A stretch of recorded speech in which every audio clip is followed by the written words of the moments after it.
Welcome to everyone joining us today. We're very happy to have you. Before we begin, we're going to turn it over to Dr. John Duke Anthony, founder and president of the National Council on U.S. Arab Relations, who will offer some introductory remarks. Professor Anthony, would you like to take it over?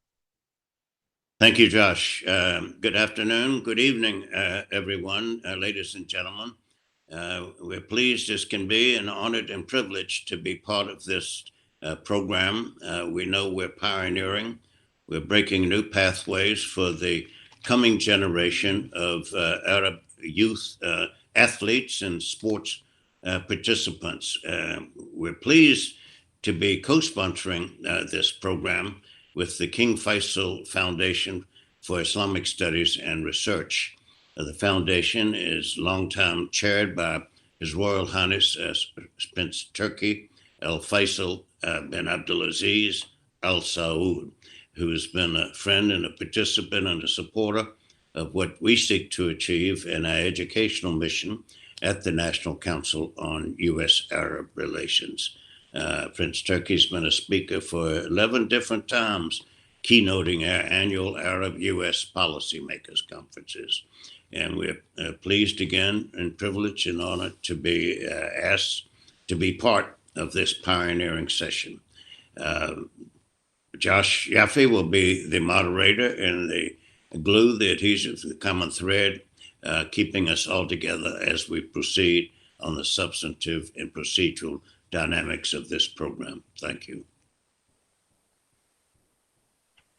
Thank you so much, Professor Anthony. We very much appreciate that.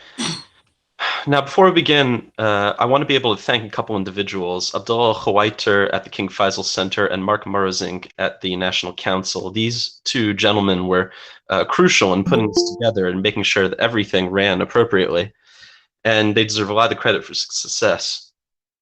Now, the topic of sports diplomacy in the Middle East might seem rather straightforward, but I think it bears explaining exactly how we arrived at this panel discussion, because the origin of this event says a lot about why we're here today. This was originally planned as a conference that was scheduled to take place before the coronavirus, with a lineup of speakers representing non-governmental organizations, many of whom you'll see on the lineup today. The idea was focused on working within civil society to promote teamwork, fitness, fair play among youth in the region. And we brought in the State Department on board because with everyone we talked to, everybody seemed to point back to the Office of Sports Diplomacy as a key provider of assistance and contacts. And as this concept grew, we realized this conference wasn't about civil society or government per se.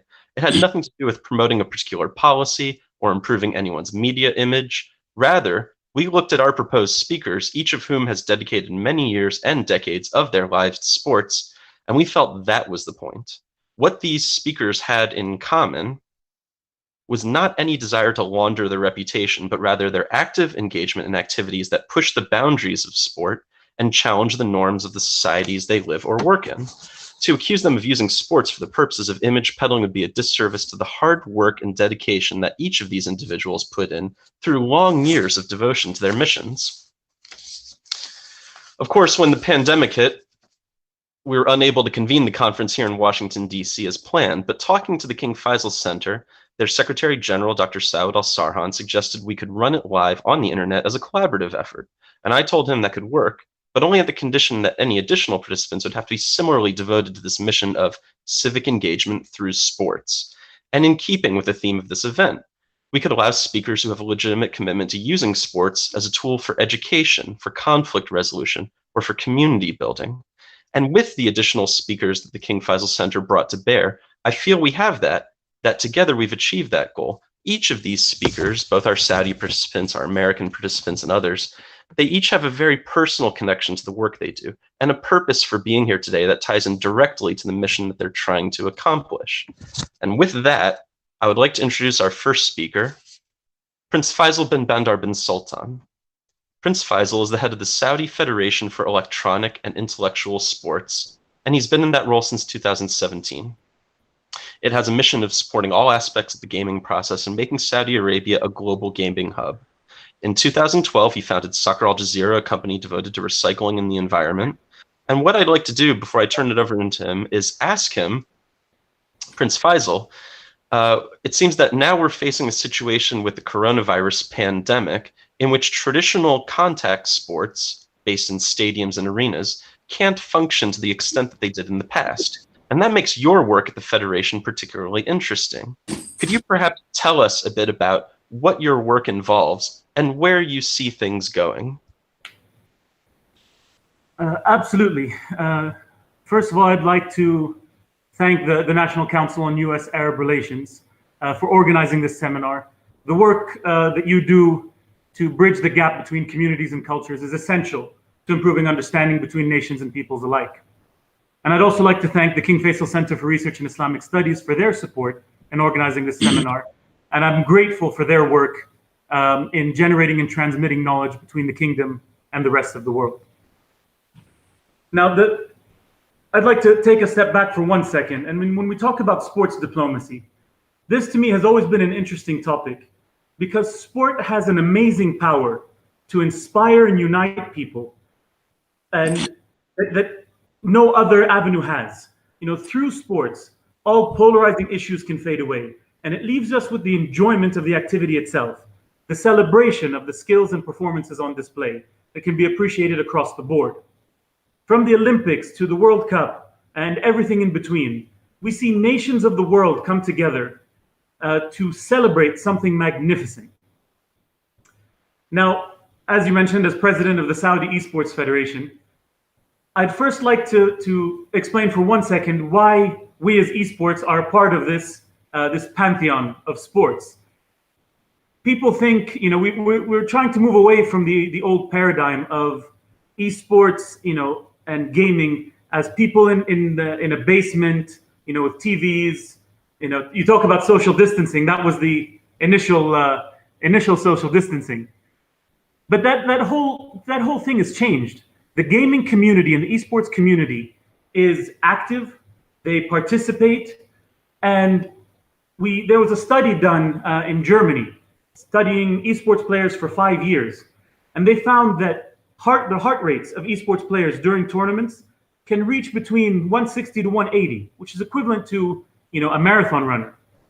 Their cortisol levels in their blood, the stress levels, reach the equivalent of F1 drivers. So if these are the stresses, and that's not to say anything about the mental stresses of competing in front of thousands of people as in any other traditional sport.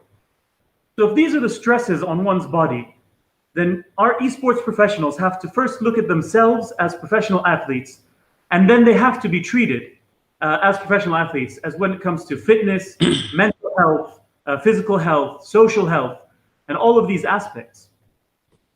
And one of the things that I truly love about esports is that it really is an all-inclusive sport. It is the ultimate equalizer.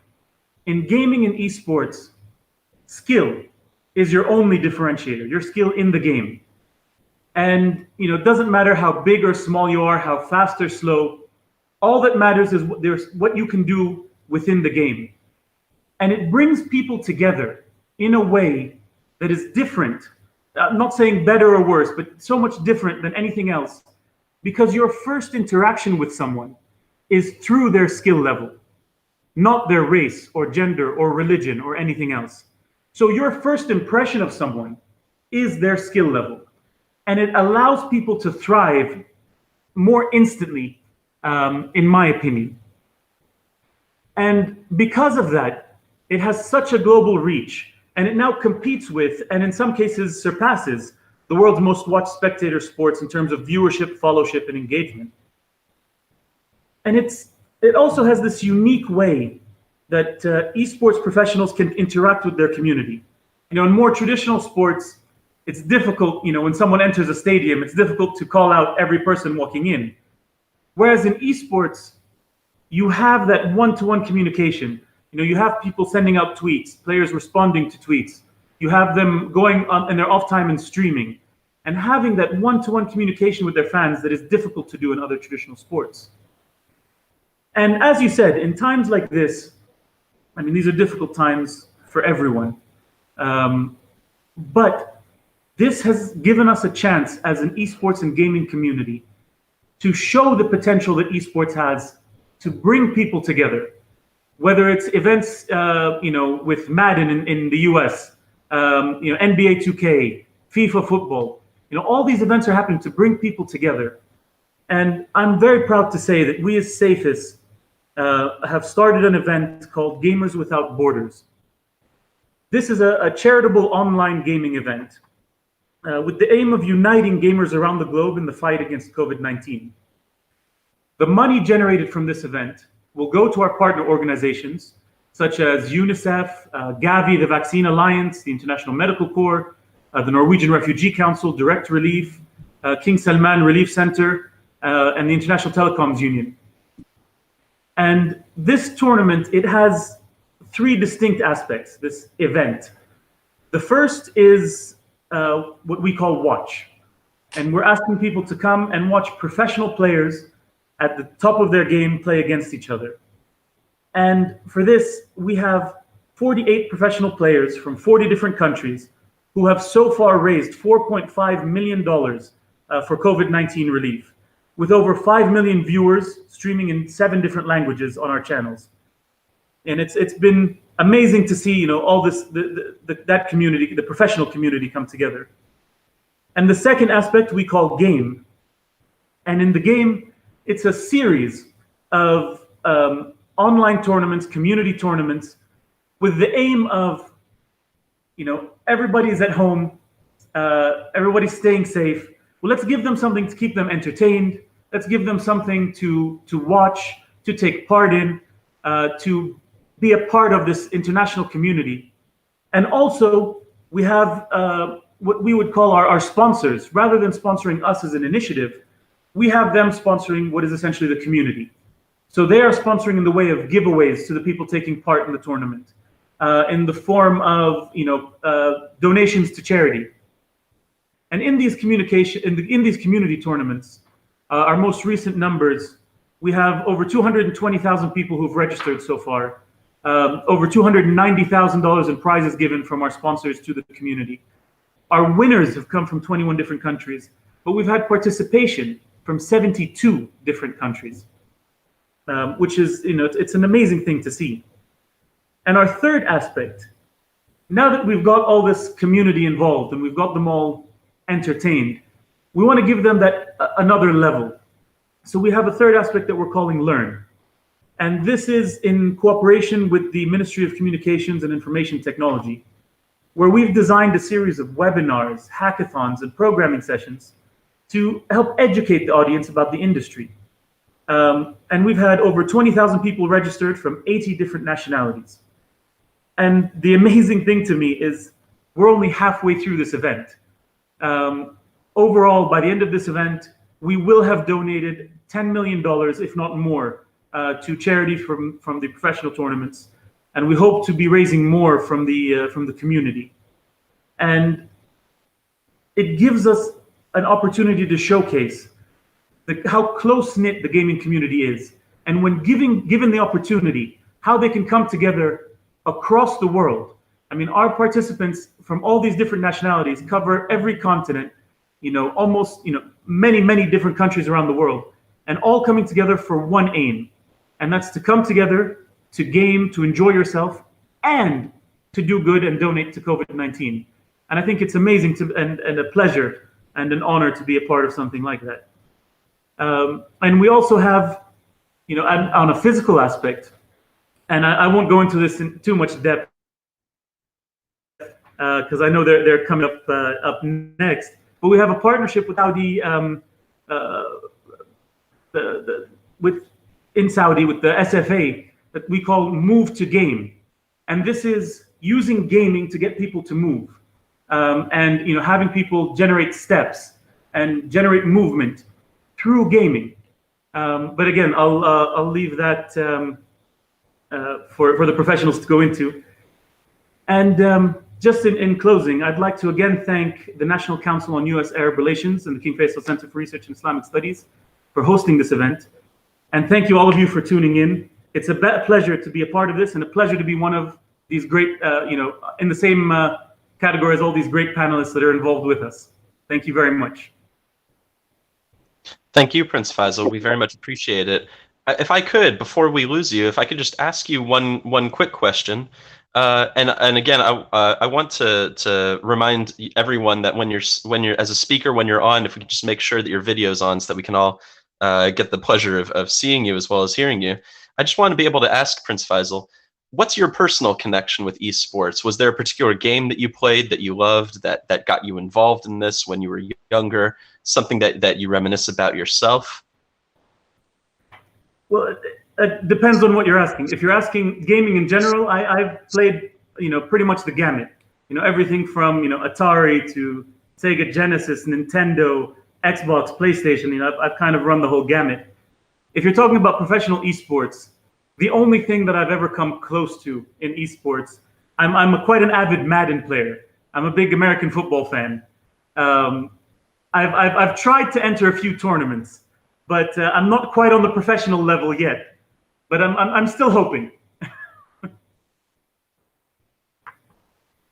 Fair enough. That's fantastic. Thank you. I grew up with a ColecoVision with an Atari 2600 adapter myself. We'd like to go next to Shaima Saleh Al Husseini. Shaima is the managing director of the Saudi Sports for All Federation. This is tasked with staging activities for all members of society, especially involving women. And she was previously a lecturer at the Saudi Institute for Public Administration and director of clubs and educational institutes at the General Sports Authority.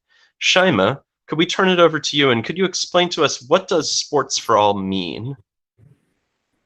Of course. Hi, everyone. I would like to first thank the National Council and King Faisal Foundation for arranging this seminar. So Saudi Sports for All Federation is a grassroots organization. So as a grassroots organization, we get involved in grassroots diplomacy, developing dialogue and knowledge transfer with global organizations. And the reason we do that is to increase public participation in physical activity. We see it as contributing to society as well as individual development, whether it's in sports, whether it's in health, whether it's in education. And sports is actually a great influencer in making the world a better place, because sports is very inclusive as well as it's universal. So it's inclusive because it goes across all age groups, gender, race, and it builds friendships. It also strengthens the community, especially in Saudi. We're a very collective tribal community. So people like to do things in groups and like to do things together.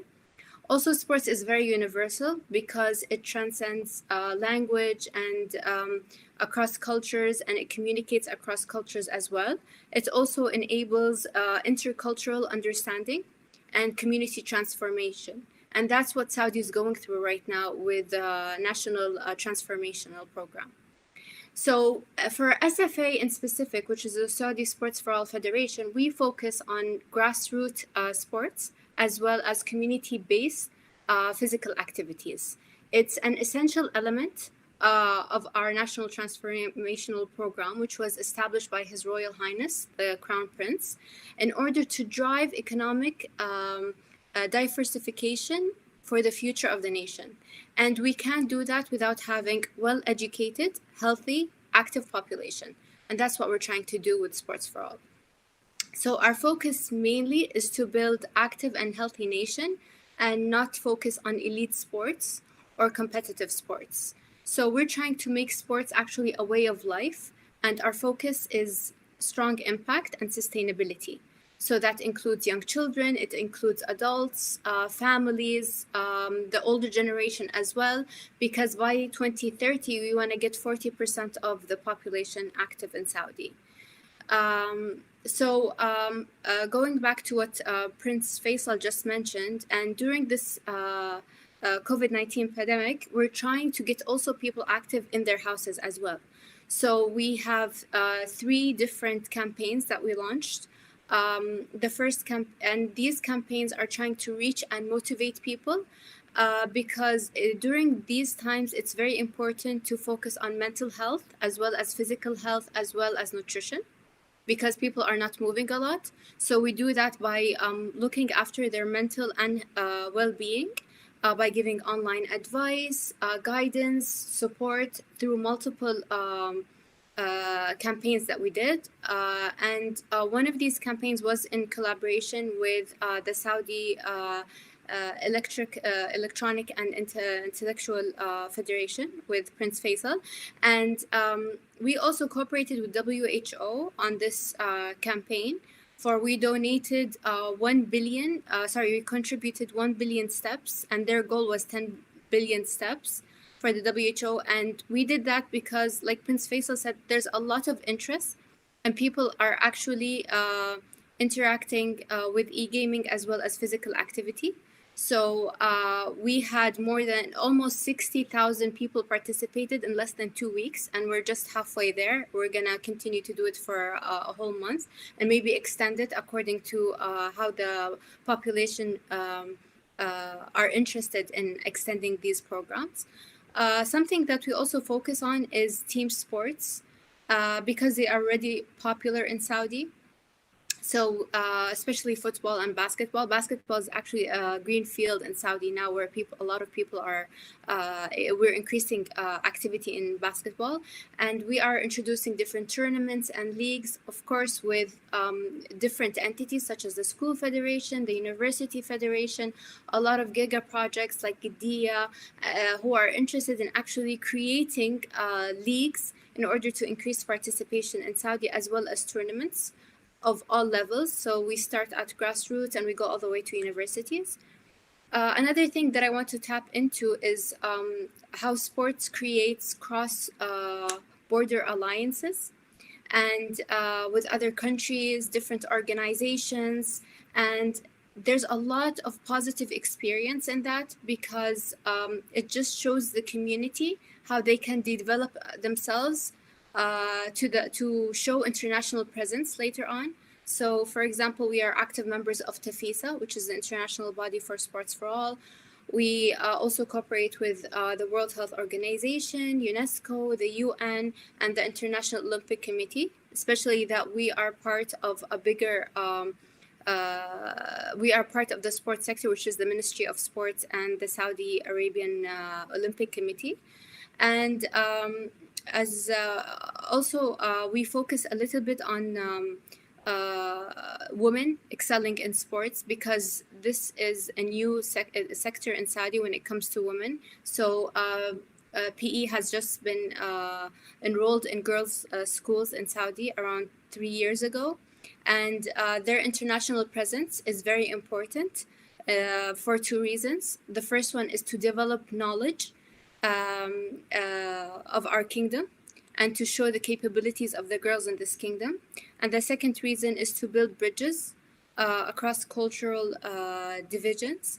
And one example is we established the Women Football League earlier this year. And even before we established this league, we had participated in the national Global Girls World Cup, which is it's a competition under the umbrella of the UN, where multiple teams compete worldwide to support specific SDGs, and they play a football game, so they get multiple points on supporting the SDG and the different campaigns they did for that, as well as the game itself. And the girls won second place, and it's their first international participation. And they participated in New York in the UN Assembly last year. And I think that's a good boost for the females in Saudi, to show them that even though we are a bit late in implementing these programs, the turnaround is very strong and fast in Saudi.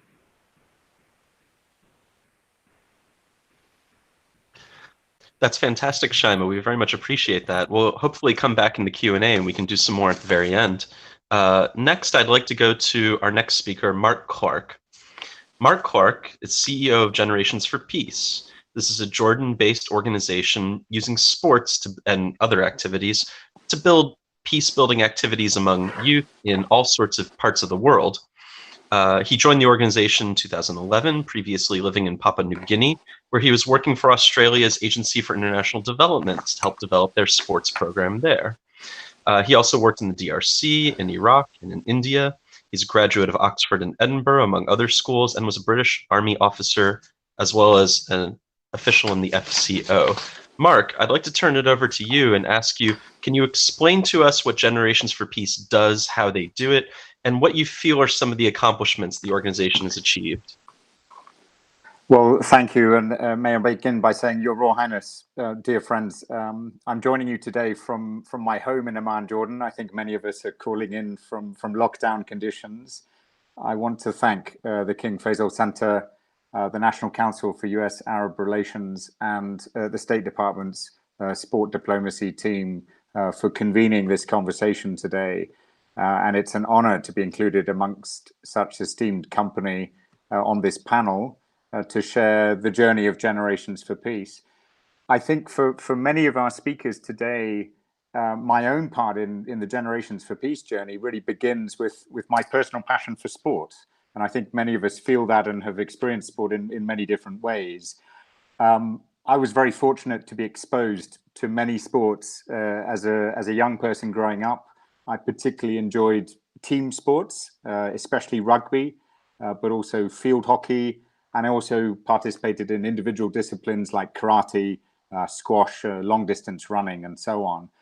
And in my professional life, prior to joining Generations for Peace, I've been involved in a variety of sport for good, sport for development, sport for peace programs of some sort or another since 2003. So just to give a few examples of the stepping stones towards my experience with Generations for Peace.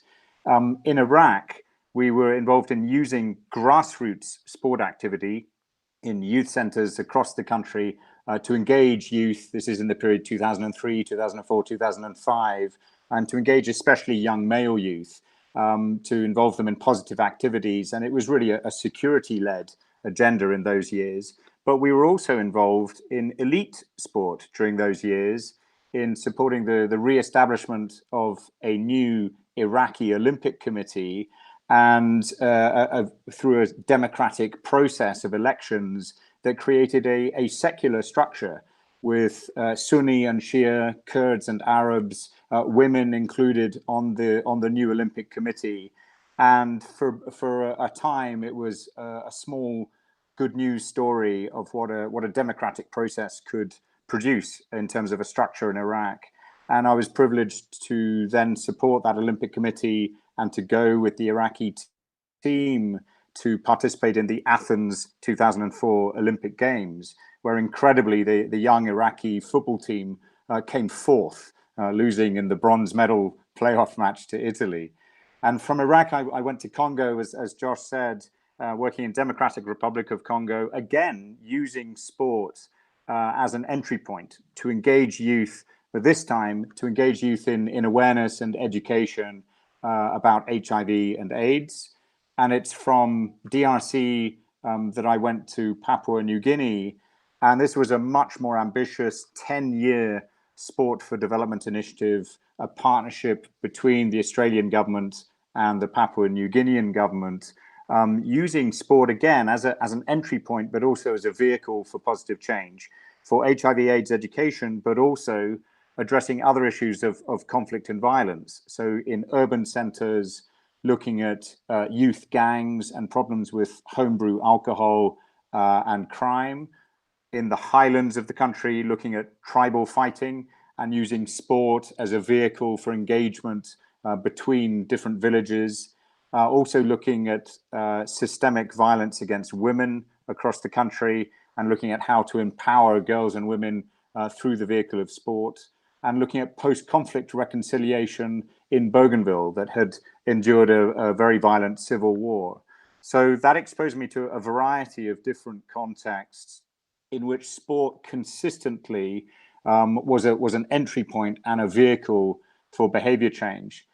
And so joining Generations for Peace in January 2011, just before the Arab Spring, and so much has changed in our region since then, I joined to serve as CEO, and I think I'm really passionate. Apart from my passion for sport, I'm passionate about what it can do. So I'm passionate about transformational change, firstly in individuals, and then in communities. But I also have a deep passion about organizational change. And Generations for Peace has been on an incredible journey an incredible learning journey and an evolution of quite a steep growth curve over the last 9 and a bit years since I joined. And so I feel very fortunate that my role encompasses those 3 domains I'm really interested and curious about. Generations for Peace has its roots in the Olympic movement and the global sport movement. It was founded by His Royal Highness Prince Faisal Al Hussein of Jordan in 2007, explicitly as a peace through sport initiative of the Jordan Olympic Committee. And its mission was really to combine the idea of grassroots sport engagement, something His Royal Highness Prince Faisal was extremely passionate about, with the idea of a peace building mission, and that peace building is really about developing approaches to engage young people, long-term peace building, and build the attitudes and competencies that can sustain tolerance across different identity divides. And so ultimately, all Generations for Peace programs use sport and now other tools as well to promote 4 values. And so these 4 values are firstly youth leadership. And I think on this panel, we can all understand how effective different sport engagement can be in exposing young people to opportunities, not to learn leadership in a classroom, but really to practice it, to have opportunities to demonstrate their own leadership amongst other young people, amongst their peers, in a team, but also to demonstrate their leadership in projects and activities in their wider community. Our second value is community empowerment. So really this idea of being focused at grassroots level and really listening to and responding to local needs, and finding consistently that sport, it is a universal language. This doesn't mean that the same sports are popular in every community on the planet, but on every community on the planet, there is some sport activity being played. And so it's available as an entry point, especially to engage young people. But more than that, it's a vehicle into which you can integrate behavior change education and really get sustainable change. Our third value is active tolerance. So this idea that across different identity divides, there are often conflicts. There's often a communication gap.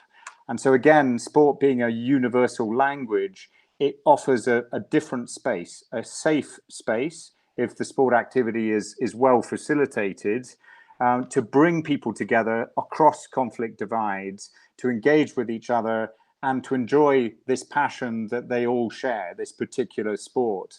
And to develop this idea of, through experiencing the other, you can firstly break the stereotypes between different identity groups, build deeper understanding, respect, and trust, and then to understand that there is great value in those experiences. So there is value in diversity. And that's really what we mean by active tolerance, getting people to reach the point where they are actively seeking to engage others beyond their own identity group. And our fourth and final value is responsible citizenship.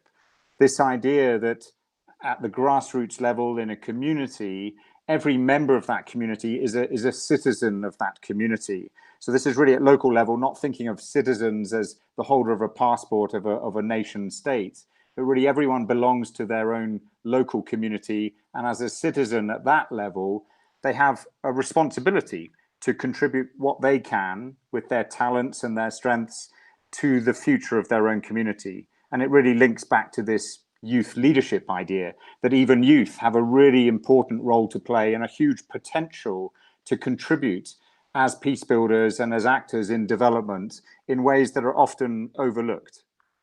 So Generations for Peace is now 13 years old. We're ranked number 26 in the top 500 NGOs in the world by NGO Advisor based in Geneva. That makes us the number 3 peace building NGO on their ranking.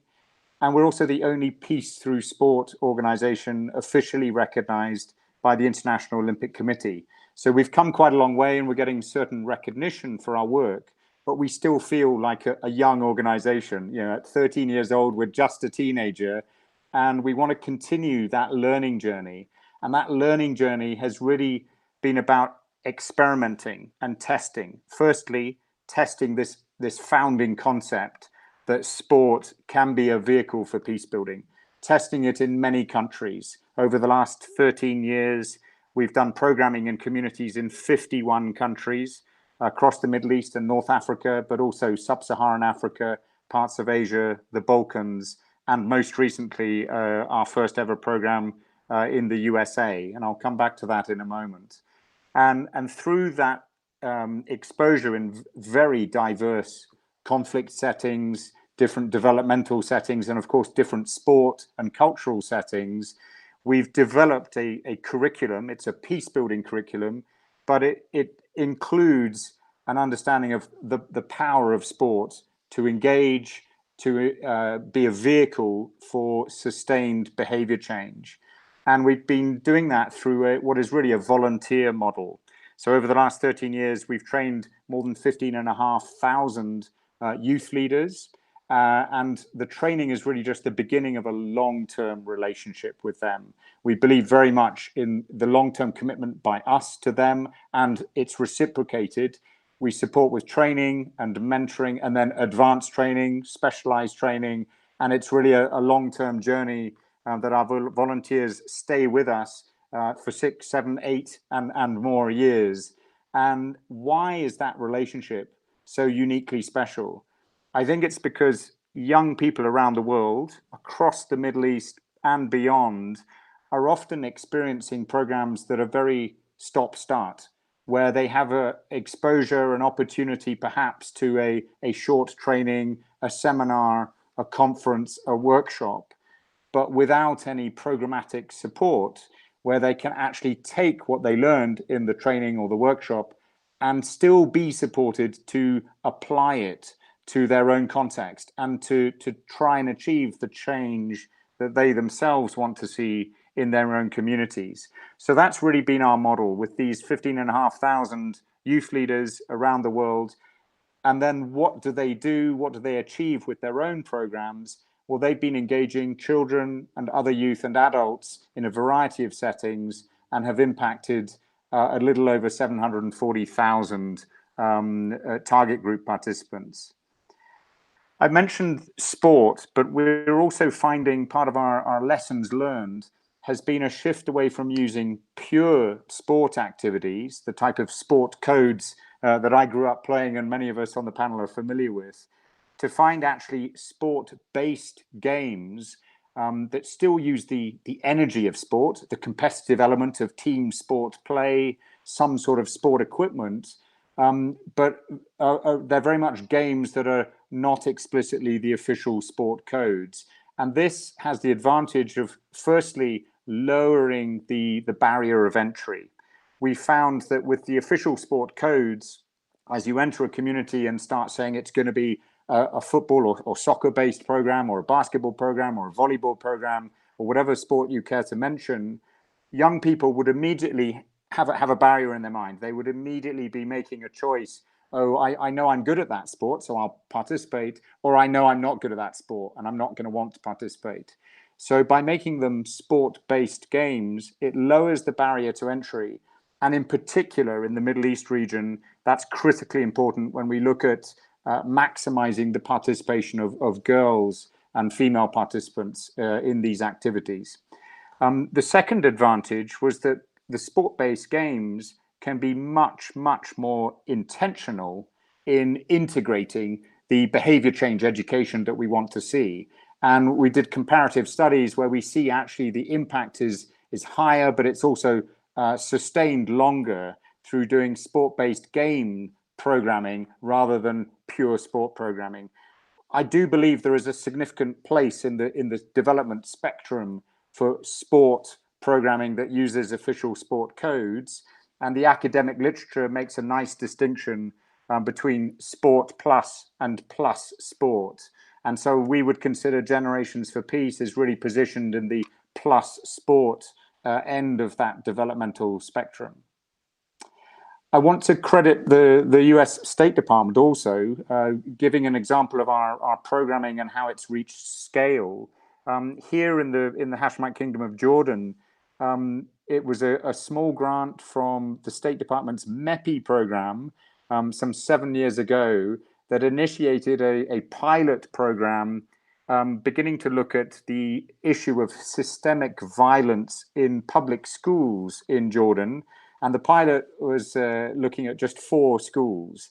And over the last 7 years, I'm proud to say, and I'm sure Ryan and others in the State Department will be proud to hear, we've expanded that program. Mepi was the catalyst, and we've expanded that program now to 1,000 schools, engaging every public school student in Jordan aged 12 to 16. And we're using sport-based games that are now integrated into the Ministry of Education curriculum and integrated into the school day, where before they were after-school activities. And I think that's an important journey that also illustrates how important it is to engage existing structures. If you want to achieve sport-based programming at scale, you have to find the strong existing structures that are available to you, not bypass them and set up alternative parallel structures. And you have to then invest a lot in the knowledge transfer, the capacity building, and the mentoring of the human capital within those structures. So in our case, with that sport in schools program, training and mentoring school teachers right across the kingdom, but also Ministry of Education officials at national and subnational level. And we have a similar program in parallel with the Ministry of Youth here in Jordan in youth centers right across the country. And I think the context of Jordan, you'll be very aware of the Syrian refugee crisis. So there were plenty of pre-existing developmental issues in Jordan, including violence in schools. But the Syrian refugee crisis and the additional number of young people of school age really placed an enormous burden on communities right across Jordan. And our focus over the last 7 years in that context has been in host communities. More than 80% of Syrian refugees in Jordan live in host communities, not in the large refugee camps. And so it's in these host communities where there are enormous pressures on every public service, on schooling, but also on healthcare, on sanitation, on also shelter and accommodation, and of course on formal and informal employment. So these are communities under enormous pressures. And as such, communities, both Jordanians and Syrian refugees, began to resort to extreme coping mechanisms. And so, we saw an increase in child labor, in early marriage, in crime, and in violence, and not just violence between Jordanians and Syrians, but also just amongst Jordanians and amongst Syrians. So sport is a great vehicle to enter a community, to engage systemically in schools, in youth centers, and to really support this social cohesion, to reduce tensions, and to support youth volunteerism, youth leadership, this sense of active tolerance and responsible citizenship I referred to. I think we're also grateful for the opportunity to work around the world. And I mentioned our first ever program in the USA began last year. And it's engaging youth in violence reduction on the south side of Chicago in partnership with the Gary Coma Youth Center based there and with support from Laureus Sport for Good Foundation. And so this is quite an interesting narrative. So for an NGO based in Jordan, but working around the world, to come into a context like the south side of Chicago, to come from the Middle East to the USA and to support violence reduction there, it seems to flip the narrative, which typically has the flow of knowledge and competencies and experience in the reverse direction. But it's not by accident. I think there are already very strong links between Jordan and the USA, and also between Chicago and Amman. They are sister cities. There's a link between the mayor of Amman and the mayor of Chicago. And I think the opportunity for youth from Chicago to come to Jordan as they did last year and to experience a different culture, a different setting, but to share something in common. that they are both youth in Jordan and in our programs around the world and youth in Chicago are harnessing something they're passionate about, the power of sport, and using it for good in their own communities to reduce violence and promote more tolerant and non-violent ways of acting. I want to close with just one comment on the dominant challenge I think we are all facing with COVID-19 and the fact it's not only a public health crisis, but it's also an economic crisis that's going to definitely hit the sports sector and the sport for good sector. And it's also a social crisis. We're seeing different increases in violence and other developmental issues. And that's only going to be further exacerbated as the economic crisis really starts biting. So I think sport and sport for good organizations needs to maintain their relevance and to pivot their youth engagement and their sport for development programs to be relevant in that context. And Generations Peace has firstly been doing a lot of transfer of our trainings into digital trainings, of course, like many organizations, but we've even been promoting our sport-based games to stay home activities that young people can do in their own households, even under extreme lockdown conditions, the very strict curfew that Jordan has been experiencing, for example. And then looking ahead, as every country around the world looks at how to lift lockdown conditions, we've been looking at the protocols, the safety protocols that need to be in place as you begin to engage young people again in the real world. How can our sport activities and our sport-based games be conducted safely? What sort of distancing measures need to be in place? What sort of sanitization and protection measures need to be in place? And we all long, I think, for the day when we can return to that. But these protocols are going to be very important as a middle step through that transition. So very grateful for the opportunity to be on the panel. And it's a privilege to be amongst such company. Thank you very much. Thank you so much, Mark. We're so happy that you were able to join us today. There's two issues that you highlighted, which I think are really critical, and maybe we'll come back to them at the end for all the speakers. One of them is the how you develop public-private partnerships, which your organization has done in many cases. But every new location that you work in and every new activity you do, you have to recreate that relationship between the private sector and the public sector, and that can be very challenging. And the second issue you raised, which I hope our other speakers will also address, is sustainability. Not just sustainability of conventional programs, which itself is a challenge. Keeping a program going over 6, 7, 8 years is extraordinary. Most NGOs don't make it past a year or two. Once their money from their sponsor runs out, it's pretty much dead. So being able to sustain the conventional program many years in the future is a real challenge and a real trick. But to do that under the current circumstances, it's even a greater challenge. Who knows if the programming that we're doing today, the types of programs that we're doing online through various organizations, whether any of that will be relevant another 2 years from now or 3 years from now, or maybe it'll be more relevant. It's really hard to say at this point. Now I'd like to turn it over to Kemp Golden, our next speaker. Kemp, based here in Washington, D.C., is the president and founder of Because Baseball. It's a nonprofit dedicated to bringing baseball to youth in the Arab world.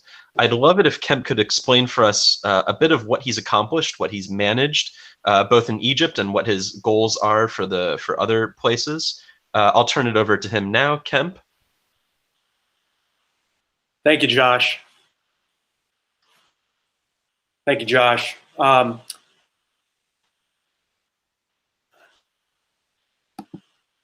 am very excited to be here amongst such esteemed company. I'd just like to thank the King Faisal Center and thank the National Council for putting together such an incredible panel and giving us this platform to talk a little bit about all the exciting things we're doing right now in baseball in the region.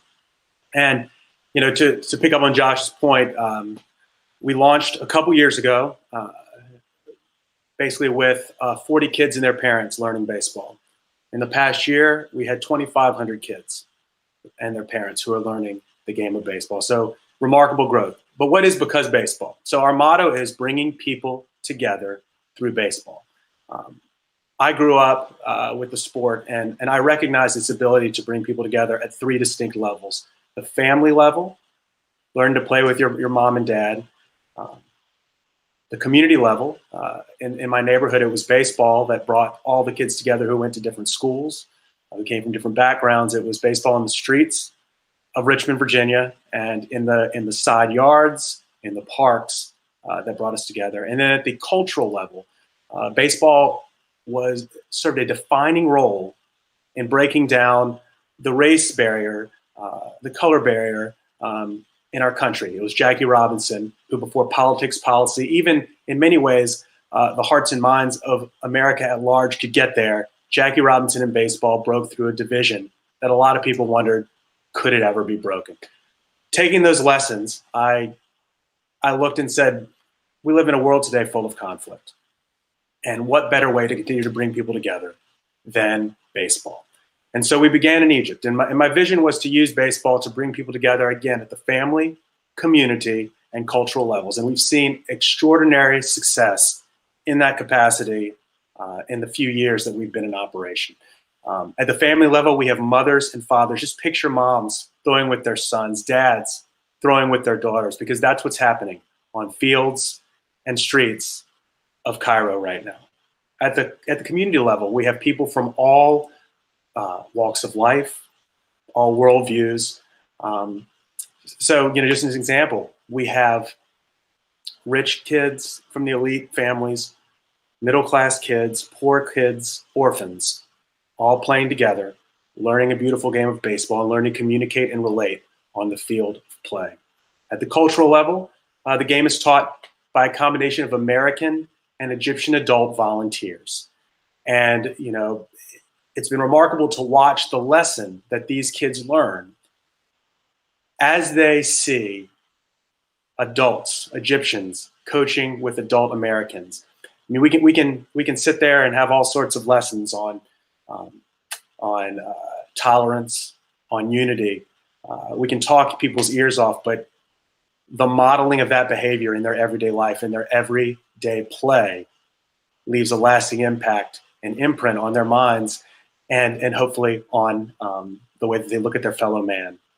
And this goes both ways, because part of some of the things we've talked about are sustainability today, not just having one-off events. And part of our vision as we continue to bring baseball as this vehicle for cross-cultural, cross-community, inter-family community building, with all these things, we have to think, how do we sustain this? And one of the ways is continuing to train parents and adults, especially PE teachers, so that they can pass it on to kids in their own schools. And, what's been fun is we brought over one of our Egyptian volunteer coaches, a teacher. His name is Walid, to the United States. He spent time at the collegiate school in Richmond, Virginia, where he worked with the PE staff, learned what it was like to be a Western athletic director, and then he serves as an assistant coach on the varsity baseball team, really getting incredible exposure to all these levels. So he returned to Egypt as the most highly trained coach in Egyptian baseball history. But and that's a great accomplishment in itself from a purely sport perspective. But I think when I look back on that time, and I think when people at collegiate, and Walid really looks back on his experience, the most powerful take-home lesson for him and the most powerful take-home lesson for the community was how he changed perceptions of a country and of a people there in Richmond, Virginia. So over the course of time, Walid he became integral to this community. And he would pass down the halls. Everyone would say hi, give him five. I mean, everyone knew in a 1,500 person school knew Walid before he left. He taught them all about Egyptian culture, about ancient Egyptian culture, about modern Egyptian culture, showing them that it was more than just pyramids, and that these are human beings that interact in an awesome, really powerful way. And I think the most poignant moment for me was Walid's last day at collegiate. I had the privilege to go watch the baseball game as he finished up. And at the end of the game, after collegiate had won their baseball game, there was this sort of revelation you could hear amongst the kids as they say, wait, this is Waleed's last game. And I watched as they all surrounded Waleed and chanted for him, and then one by one, when the cameras weren't rolling, when no one was watching, embraced him. It was real love. It was real understanding. It was real relationship, friendship building that occurred through the sport of baseball. And I remember one of the kids saying to me after it was over, when Waleed arrived, I wondered, what's happening here? How does he fit into this whole baseball school thing? And he said, now that Waleed's leaving, I can't imagine baseball and collegiate without him. And again, to me, individual anecdotal stories like that show the power of sport. And so our vision as we move forward in Egypt and in the region at large is to continue to expand, to continue to work with schools, train PE teachers, raise a next generation of baseball players so that we see Olympians, professionals enter into the ranks of baseball players. And so while Egypt was the start of our endeavor, one of my great passions and visions is to see the next stop to be Saudi Arabia for baseball. So I'm very excited just imagining a generation of young kids in Saudi and their parents learning this game, loving this game, and finding this new medium that is sport, baseball, to connect, to communicate, to build friendships with people both within their society and across the ocean. So I'm very excited about that. I would say, one other topic that people have been talking about is this time of COVID-19 and how that affects sports. And as I think has been outlined by a number of people, the effect, the ramifications are massive. And so what we've been thinking through is how do we meet that, the time, meet the frame that we're in. And so one of the things we're doing is we're going to create a series of videos, and we're actually in production right now, that helps young kids make baseballs, because in the Arab world, for example, you're not going to find a ton of baseballs yet, but it's on our way with partners like Franklin and New Era, New Balance, Shut Sports, and in Major League Baseball. We're on our way there, and the amount of equipment that these schools have been given and donated by our incredible private partners is remarkable. But for the kids that don't have access to this at home and who are cooped up in their house, probably driving their parents crazy, this will be an opportunity for them to participate in a craft, sort of arts and crafts, where they build a ball with household equipment and then are taught by a former professional coach, former professional player, current college coach, taught basic drills that'll get them active, keep them engaged, get them excited, continue to share with our great friends in the Arab world the sport of baseball. So I'm excited about that time when the kids will be able to get back together, when they'll be able to give each other high fives and embrace. And I think we're excited about that for all of society. But in the meantime, I'm continually excited about sports' ability to bring people together, even in this time of continued isolation. Thanks for letting me be here today. It's been a pleasure, and I look forward to answering any questions later on. Thank you, Kemp. I really appreciate that. If you can mute for a minute. If I can just ask one question while we have you here before we move on to the next. I want to clarify, you built all of this in Egypt from scratch. You didn't do this with any governmental help. You worked entirely with private sector donors to bring in equipment, to do the educational curriculum element, to get the permission to operate in this area. And you didn't have any diamonds to work with when you showed up. Can you just explain what that was like, starting from nothing and doing this entirely on a non-governmental basis? Well, I mean, Josh, first and foremost, it's remarkably gratifying when you see a vision start to take on flesh and bones and become a reality. But what's more remarkable is when you see the kids embrace the vision, right? The kids came because this was a brand new thing for them, but they stayed because they love the sport and because they were having a lot of fun. And so it's funny you mentioned we had no diamonds. There are a ton of diamond in the rough baseball players that we've already discovered in Egypt. One of my board members is Bobby Evans. He's the former San Francisco Giants general manager.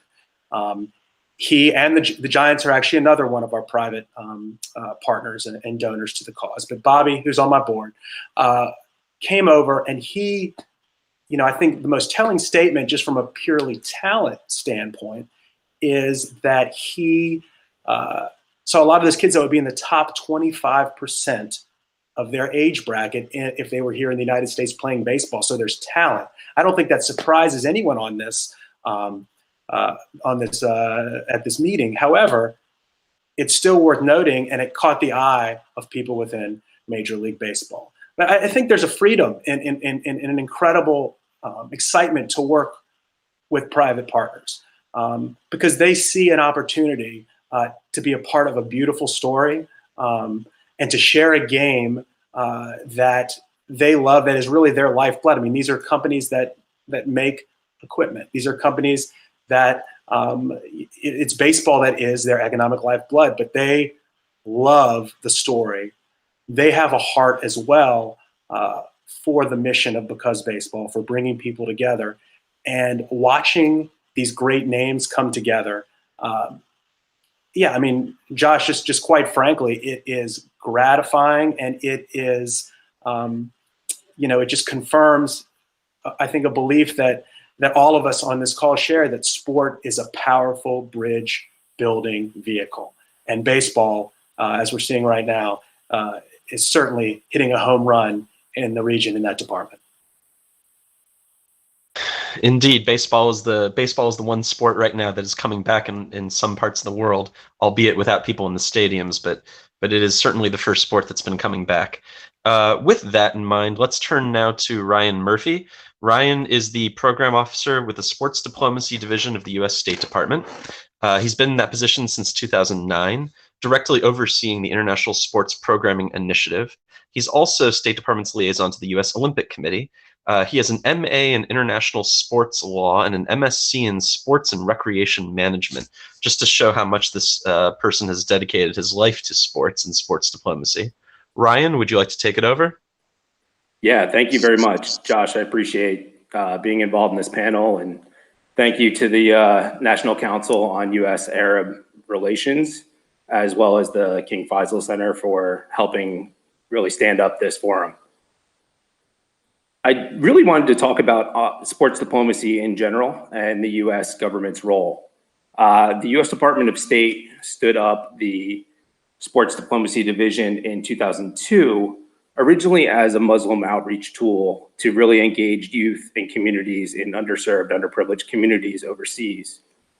The Sports Diplomacy Division is housed within the Bureau of Educational and Cultural Affairs within the U.S. Department of State. And our federal mandate from Congress is people-to-people exchanges. Both Mark and Kemp touched on really the relationship within their organizations and that personal story.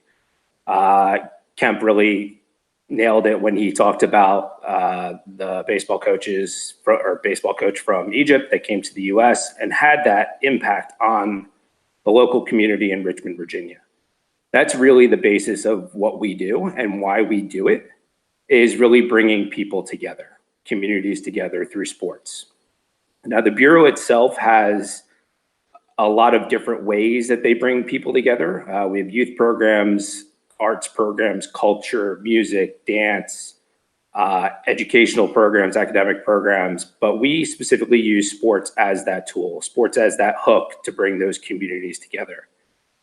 Like I said, we really have this federal mandate from Congress to bring these communities together and establish linkages, not only at the national level, but also at the community level. The US does not have a Ministry of Sports, so it's very grassroots development up rather than top down, such as most other countries. So it's great that we are able to work with some of these grassroots NGOs and organizations to help implement sports programs. We really do this through 4 main programs. Our first program is our International Sports Programming Initiative.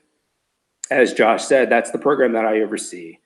And we really utilize this to bring people together and and establish those linkages at the NGO level. We provide funding to US-based nonprofit organizations and public universities to help us implement these two-way exchanges. We work on a regional level. We provide cooperative agreements to these US-based organizations. They help us implement these two-way exchanges. So we send groups of Americans overseas to work with in-country partners overseas to deliver these public diplomacy programs. And we also work with those in-country programs overseas, as well as the US embassies and US consulates to recruit athletes and coaches and administrators to come to the US for the reciprocal exchange. We've been implementing these programs since 2002. It was really the first program that we started. Soon after that, we started bringing youth and administrators and coaches to the US through our sports visitor program. And it started out as really this 2-week sports cultural exchange, bringing these youth coaches and administrators to the US for this exchange, really showing them what US society is through the lens of sports. We had them involved in US schools and seeing how education is tied to the sports structure here in the US. We had them really seeing how there's certain federal legislations that impact sports here in the US. The Americans with Disabilities Act that was implemented 30 years ago. This is the 30th anniversary of that law that really increased the opportunities for individuals with disabilities to be engaged in sports. We also have Title IX, which is a gender equity law that really increased the engagement of individuals with, women and girls to participate in sports. And those are just some of the unique situations that we really touch on during those visitor programs. On the flip side, our reciprocal outbound exchange is our sports envoy program. We work with the US leagues and federations, the US Olympic Committee, National Basketball Association, Major League Baseball, as well as others, to identify current and former athletes, professional Olympic level athletes and coaches to travel overseas to work with our US embassies and consulates.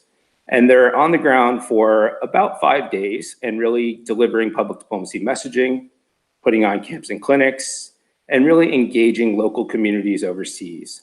A lot of times for these underserved, underprivileged communities, it's the first time they're really engaging with an American. So it's good for them to see and hear from those individuals. And then our last program is our Global Sports Mentoring Program. We stood up this program in 2012 as originally our Empowering Women and Girls Through Sports initiative, which included this mentorship component. It's a month-long mentorship component where we bring about 15 to 20 mid-level to female or high-level female executives from around the globe to the US, and they're paired with female mentors here in the US. And they go through a week-long orientation, about 3 weeks or so in the communities with their host mentor, and then develop action plans and go home to their communities and implement these action plans. That program was so successful that a few years ago, we stood up a sister program to that, which is our Sport for Community program. And that is really focused on disability sports and adapted sports. Same mentor, same model, and bringing about the same number of those individuals here to the US for that program. So really, we have all these programs going on. We do a lot within the region. We have a number of International Sports Programming Initiative programs that are being stood up by one of our implementers. We recently did a program on sport and health in Bahrain, and that was through a two-way reciprocal exchange through a number of partners. We have about 27 global sports mentorship program participants from about 10 different countries within the region that have come to the US on that program. In September of 2018, we did a sports visitor program where we brought Saudi women's soccer coaches to the US. And we actually were able to work with the Saudi Sport for All Federation on that program. And it's great to have them represented here. So a number of different things that we've done throughout the region. We have kind of pivoted during all of this COVID-19 situation. Obviously, we can't do our bread and butter, which are their people-to-people exchanges. So we're doing a lot more virtually. We have stood up a Get Fit campaign where we work with our sports envoys to do a fitness kind of talk as well as fitness sessions with one of my colleagues who runs that program. And we're actually doing a session tomorrow with Abdel Nader, who's an Egyptian-born American basketball player, plays in the NBA for the Oklahoma Thunder. And he is doing a session tomorrow with us at 11 a.m. And feel free to tune into that. It's at Sports Diplomacy Division, which is our Facebook feed. And I think it's going to get a great following, obviously, within the region. So I'll leave it at that. I know we're running a little long, but I'll happy to answer any questions that you all have.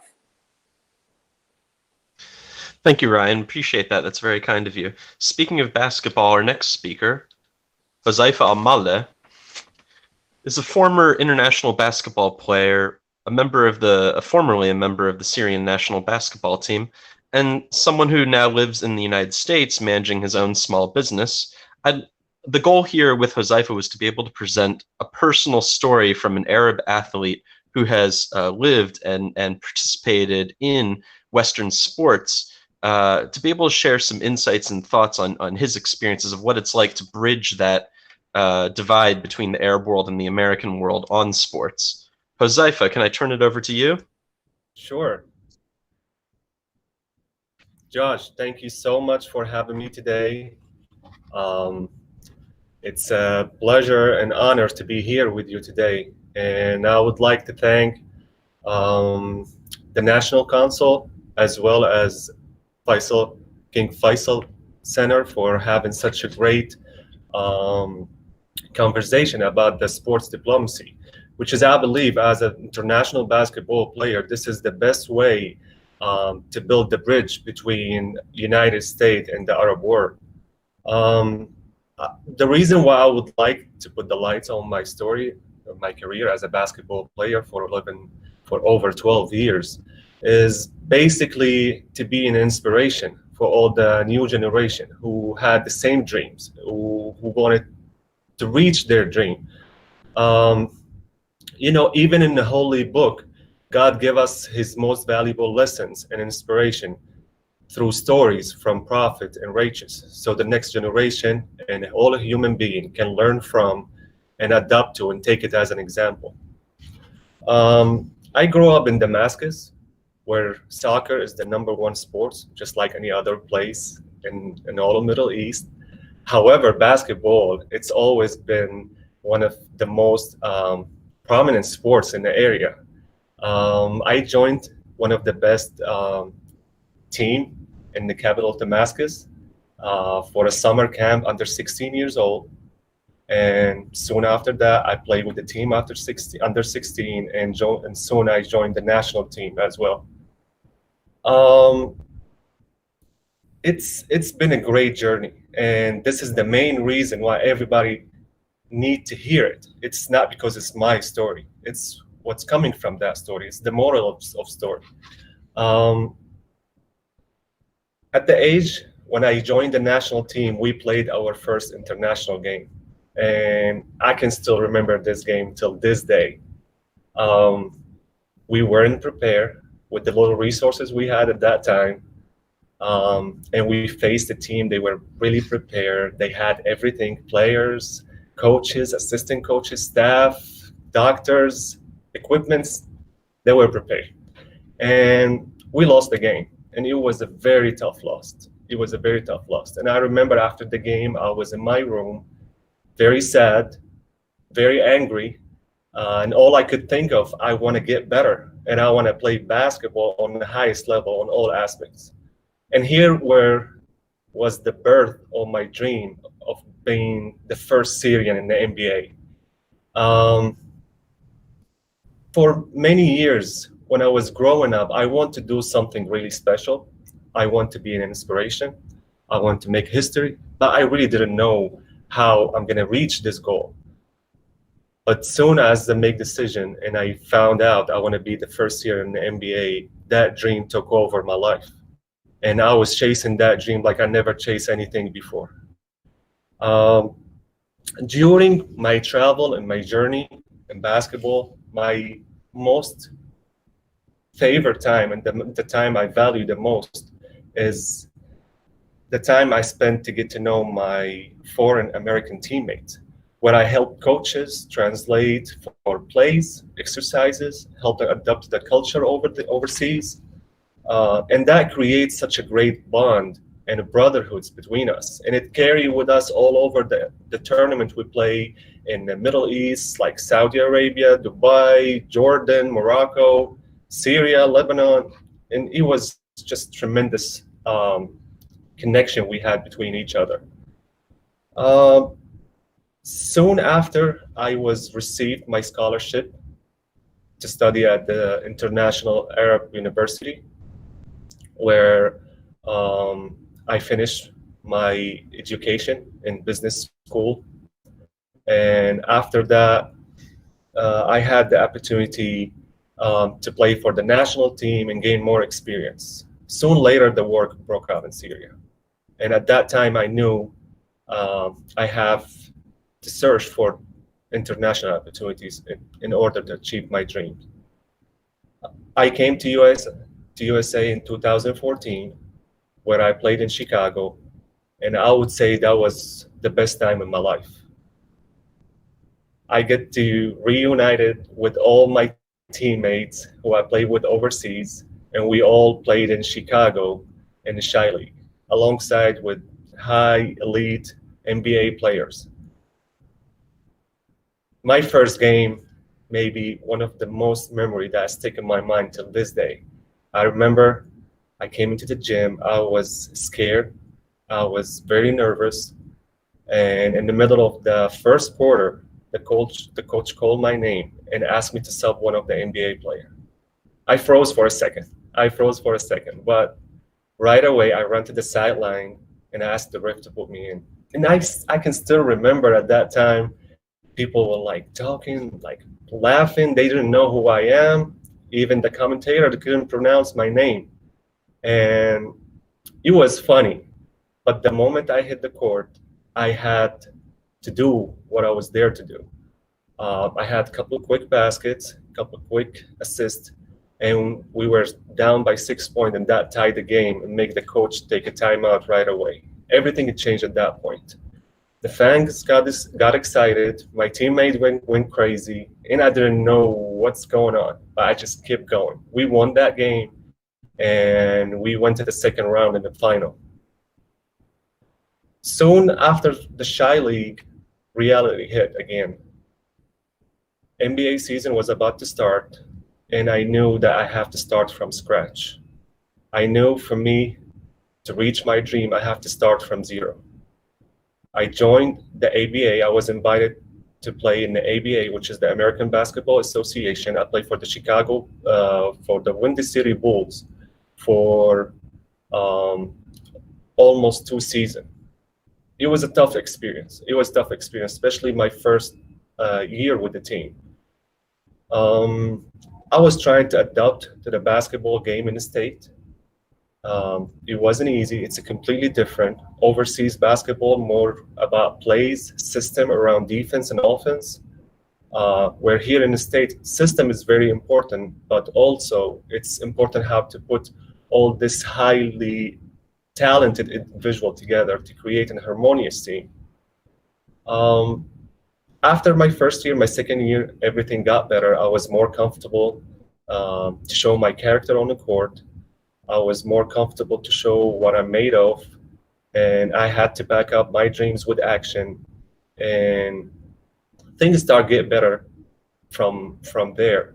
And I remember after playing in the ABA for 2 seasons, I got connected with a new manager, or actually new agent, where he secured 3 major connections for me. First, it was with the Bulls organization, where I met with someone in their management who showed interest of having this first year in the NBA with them, especially Chicago being such a diverse city.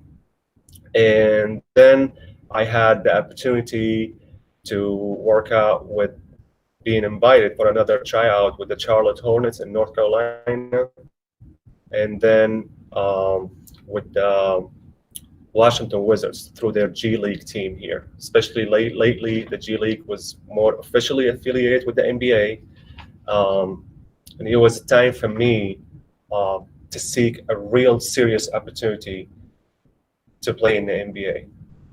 After those tryouts, sadly, it didn't work. And I knew at that point, I have to focus on my life, on my business, especially after I got married in Chicago. I wanted to focus more on my life to be able to sustain and keep working on my dream. However, at that time, I noticed that maybe I'm not playing the NBA, maybe I'm not the first seeder in the NBA, but this is the moral of the story. So yes, absolutely, you have to set up your dream, set up your goal, but at the same time, you never know where life takes you. God always have good plans for you, maybe better plans than the one you had already. I changed my dream from wanting to be the first seeder in the NBA and play in the NBA to much bigger dream. I wanted to bring the NBA to the Middle East. I want all those young generation to feel like I can still live this beautiful journey. There's nothing impossible. I can still follow my passion. And here, during my time here in the state, I was participating in engaging in too many basketball academies and programs, such in Chicago Basketball Academy, where we work on helping young athletes who didn't get a chance to be drafted or play in the NBA to go play overseas and have a unique experience in playing in the Middle East. It was beautiful. And then I also worked with a basketball school here in DC called Skill Society, run by Coach Crouch, who's an amazing teacher and leader for all the young athletes here in the area, in the DMV area, and also as well with great NBA, NCAA, WNBA players on the highest level. However, I still had to focus on my business. And at that time, me and my wife, we took over ownership for a boutique cafe here in the heart of McLean, where we serve the community proudly every day. And I found another passion for me. I found a passion of giving back, found the importance of not only chasing your dream, but being part of other people's dream. You can, in this community here in the state, it's very important to give back, regardless of your ethnicity, regardless of your profession. It's all about what you can offer and give back, and that's what makes you feel better. It makes you feel like I'm on the right path. It was tough transition. However, it was very enjoyable, very interesting. I feel like it's very essential to be on this point, and that's where my travel and all my inspirational journey is start to make sense to be able to translate it to people. Hold on to that thought. Hold on to that thought, Josefa. That's beautiful. We're running out of time. Bismillah, that is fantastic. I love hearing those stories, and I wish we had more time to hear more of them. But it's true that this is where life takes you, and it's a beautiful place. So what we need to do, though, with the limited time that we have left, is go to Dr. Heidi Al-Askari. Dr. Heidi, the CEO of the Saudi Arabian Special Olympics Committee. She's on the board and a member of all sorts of associations in the kingdom, the Down Syndrome Charitable Association, the Association for Hearing Impairment, the Society for Rehabilitation and Education. What I'd like Dr. Heidi to do is to be able to respond a bit to what we've heard so far and offer us a couple insights of what it's like working in the Special Olympics Committee and dealing with athletes with special challenges. Dr. Heidi, and if we could all, the rest of us, mute our microphones. Thank you.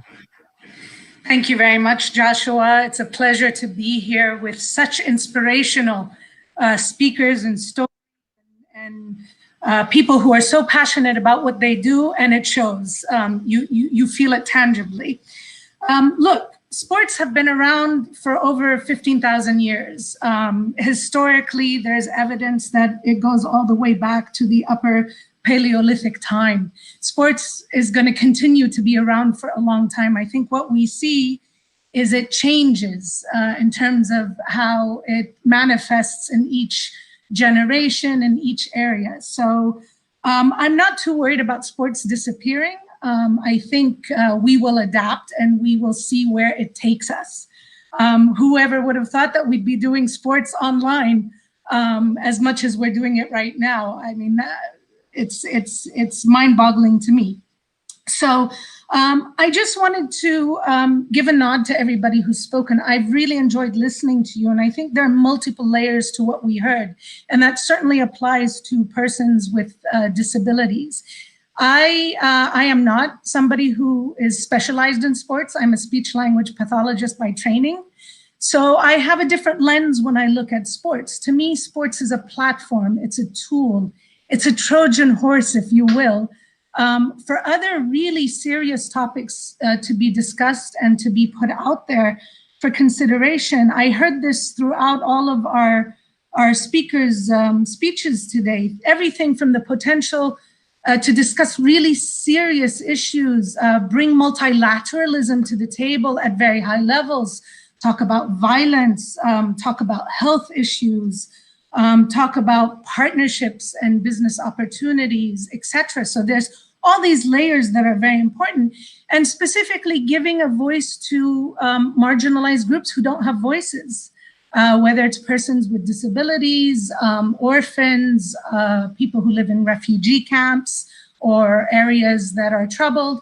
I think we've heard today the power of sports, and I think it's very important to keep that in mind.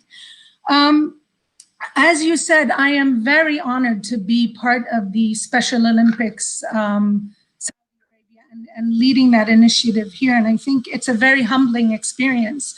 In March 2019, we attended the World Games in Abu Dhabi, and I'm going to share a very brief story with you because I think it sort of summarizes the whole thing. One of our team members was in the lobby. And just to set the stage a little bit, this was the first time Saudi Arabia had taken female athletes to the games. So we had 21 female athletes, 29 male athletes. We participated in 9 various sports, which is part of the diversity of Special Olympics. It allows the opportunity to participate in over 40 sports. We were there, and there was a lot of focus on us taking a female delegation. What I'm very proud of is, yes, it was historical. Yes, it was the first time we took females, but we took a whole community with us. We had people online supporting us from back home. We had families there of the athletes. We had volunteers. We had medical personnel as volunteers. But the striking story was one of our team members was in the lobby, and she was approached by a woman from Germany. And at the time, March 19th, there was a lot going on for the country, especially on the international scene, not all very pleasant. And she literally, the woman said, "Can I stop you? Are you with the Saudi team?" And our team member said, "Yes," very proudly, very happily, "I'm with the Saudi team." And she immediately, literally laid into her. She's like, "You know what?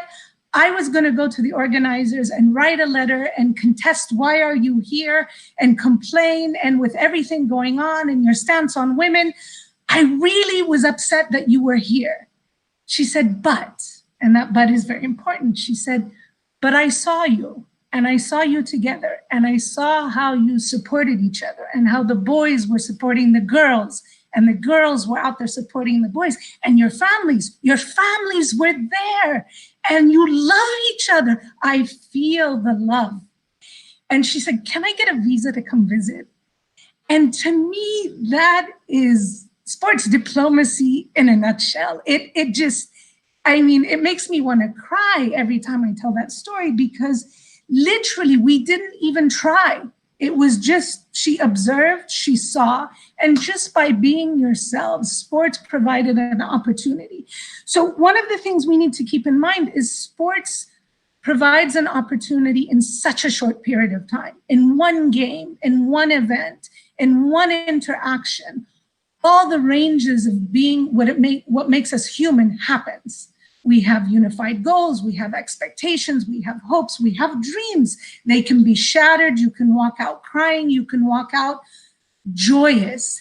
It really summarizes what it means to be human. And for me, there's nothing more powerful than that. You can spend, in my career, I've spent a lot of energy and time through educational platforms, through employment platforms, trying to develop all of these structures to include persons with disabilities. It takes a lot of time and effort.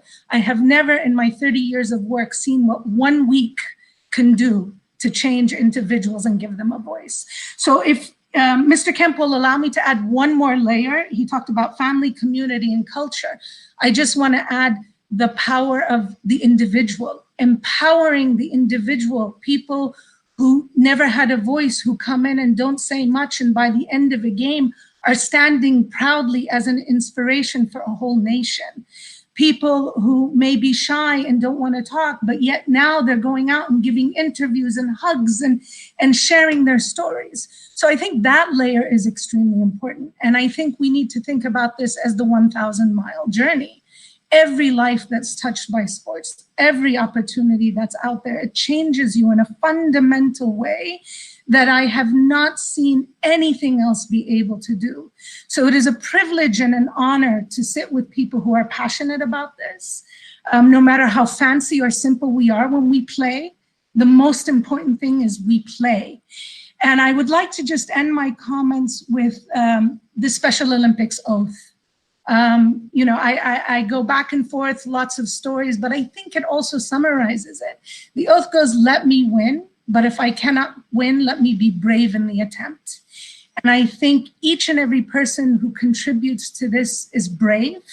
And I think it's our journey in learning how to be brave together that brings us together. And it's that human spirit, that idea of being brave doesn't mean winning, but it means, you know, actually going out there, trying, putting yourself out there, taking risks that will make us stronger as a whole. So thank you so much, each and every one of you, for everything that you do. Thank you for giving voices to people who don't have the opportunity to have the voice. And I can tell you from where I sit, it means the world to them. Thank you very much. Thank you, Dr. Heidi. I think that was a perfect way to end this, because this gets to the point of why we're here today. It's not about particularly showcasing one government or one organization or one activity. The point was to show these different careers, these different lives that each of our speakers have, that they've engaged with sports, not for the sake of getting up on television and being seen for millions as a showcase of their talents, but rather each of these people has explored their passion, their love of what they do in creative ways, in ways that people entering the field of Middle East studies or people entering government service or engaging with the Arab world might not normally think of. These types of careers, these types of activities are not the normal career paths that people tend to take. And that these opportunities, whether it's being able to do a cultural exchange, to come as a team to America and see your counterparts working on what you work on, or the chance to open up electronic sports for a whole generation whose parents, whose relatives might not approve of this type of activity, or making opportunities available for special needs individuals in a society where that was unthinkable even 10 years ago.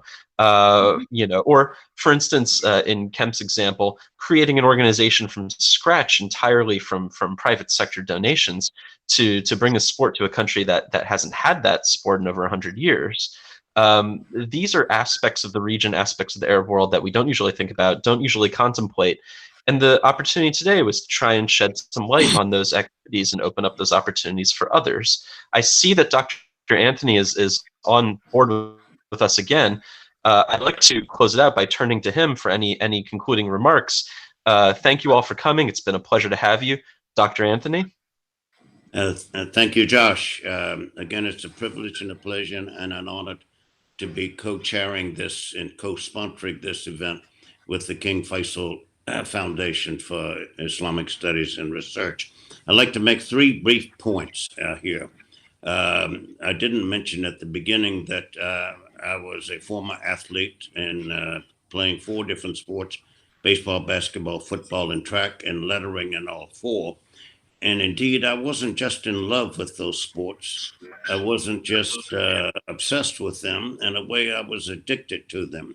So here's the point, that there would be those, my Syrian colleague may be an echo of this, that we loved it so much, we dreamed so much, we were so fulfilled and inspired by this, and felt a calling that was as much psychological and physical and moral as it was also social. But in my case, and others I've watched as well, we did so at the expense of our education.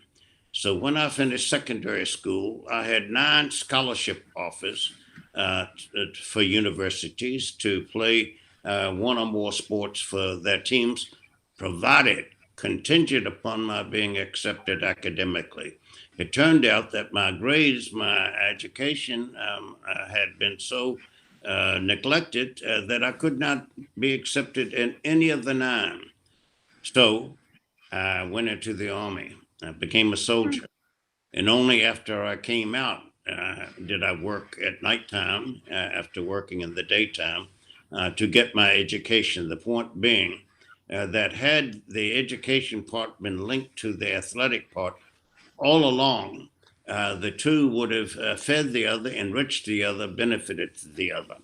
And so I mentioned this. Secondly, 1 or more of our speakers has talked about the joy of winning and training to win. I'm all for that, but I've moved away from winning because winning is almost synonymous with being successful. And the opposite of success is failure. I think there's something else here that's a value that's just as important, if not more so. And I think it is to be effective. Now, being effective doesn't conjure up the notions of successful or failure, but being effective, all of us can be, the more so. And to be other-oriented as much as we are striving to achieve our own goals here. And being other-oriented and being effective, all of us can be that. So the goal is to participate and do one's best and achieve what is possible, and not score or gauge or judge ourselves on whether we won or we failed. There were times where, yes, indeed, I lost or I let my team down. And I remember going into the locker room and crying my heart out and blaming myself. Now, if I'd had a different perspective there in terms of just playing and participating and effective, I would have been as joyous as the rest of us, whether we lost or we won.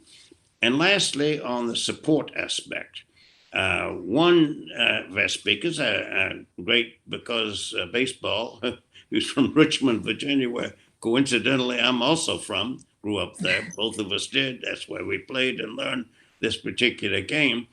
What happens if you lose the private sector support? It's a given from a Department of State representative spokesperson that there's official support, governmental support, there are fiscal monetary policies that help to support this. If one loses the private sector support, one risks at the optical level of being an agent of a government, of being part of a government set of policies, internationally, foreign relations towards another country where the games are being played. I would put greater emphasis on the effort to find private sector supporters, almost exclusively if possible, and if not exclusively, then partially, and if not partially, certainly then minimally. These are my 3 points, and it's been a joy to listen to everyone. I've learned an enormous amount, and I'm the better off. I'm the net beneficiary for this event. And it's because each of you participated, you were effective. If you didn't win, you didn't lose, you were effective. And we're all in your debt. Thank you.